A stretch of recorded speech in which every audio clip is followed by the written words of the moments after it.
Hello and welcome to another motors.co.uk review.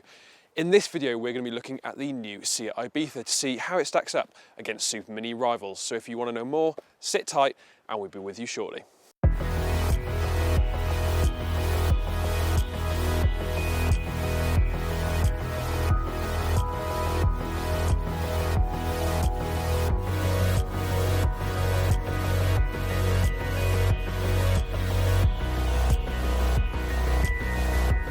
The Seat Ibiza is a car which has long promised value for money motoring, and though this latest car has grown larger and more laden with technology, Seat claims that it fits that original bill. But does it? Let's take a look. The exterior of the Ibiza is stylish to say the least. It takes inspiration from other cars in the Seat range, which is why you'll find sharp, angular lines right the way across it. This FR model also gets sporty touches such as large alloy wheels and chromed twin exhaust pipes. Very dynamic indeed.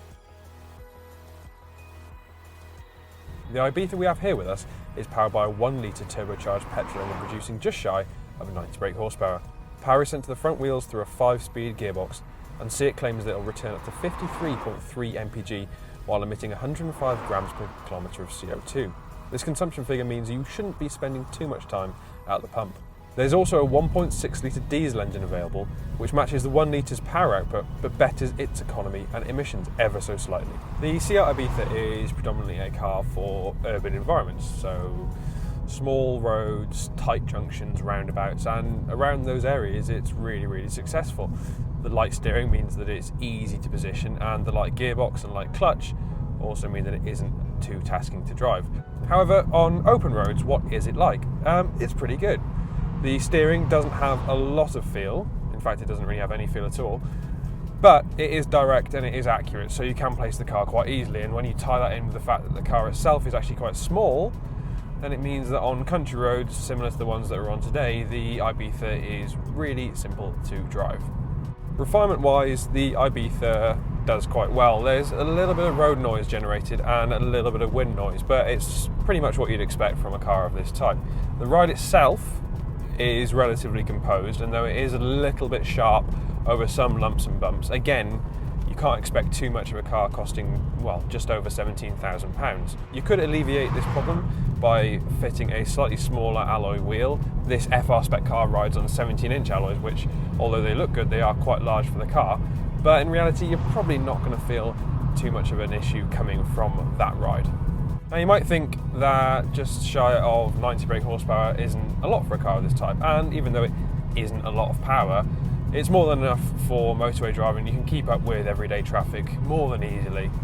The 5-speed gearbox that we have in this car does mean that you are restricted in terms of refinement on the motorway, so at higher speeds it is going to be revving slightly higher, but because it is a turbocharged engine, it's not going to be as drastic as in a normally naturally aspirated engine. The interior of the Seat Ibiza is pure Volkswagen Group, but in this instance that's no bad thing. All of the controls are logically laid out in front of you, and everything has a really good feeling of solidity. You've got this large, wide infotainment screen in front of you, which is a doddle to use, and in this FR spec car you've got some leather effect trim, which makes it feel just a little more premium than you'd expect for a car of this size and type. Space in the back of the Ibiza is surprisingly good. The driver's seat is in my position, I'm just under 6 foot, and I've got plenty of legroom, and I've actually got a really good amount of headroom too.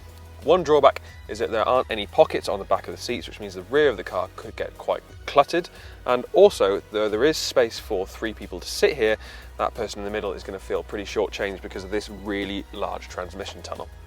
The boot of the Ibiza is particularly generous, offering 355 litres of space as standard, trumping that of the Skoda Fabia and the Vauxhall Corsa. It's worth noting that the split folding rear seats aren't standard on entry-level S models though, so if you're after a more flexible boot option, this is something we'd bear in mind. Though the Seat Ibiza is a Volkswagen Group product, it is very much a car in its own right, and it ticks all of the Super Mini boxes. It's good to look at, it's practical, and it is also quite cheap. And it's also that price that makes it exceptionally good value for money. So if you are looking for a new Super Mini, we'd highly recommend the new Seat Ibiza.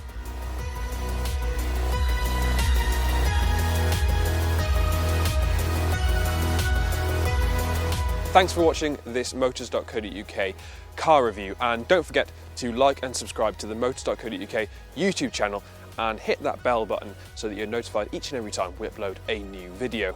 And also, if you want to know more about other Super Minis and the Seat Ibiza's rivals, click the links coming up.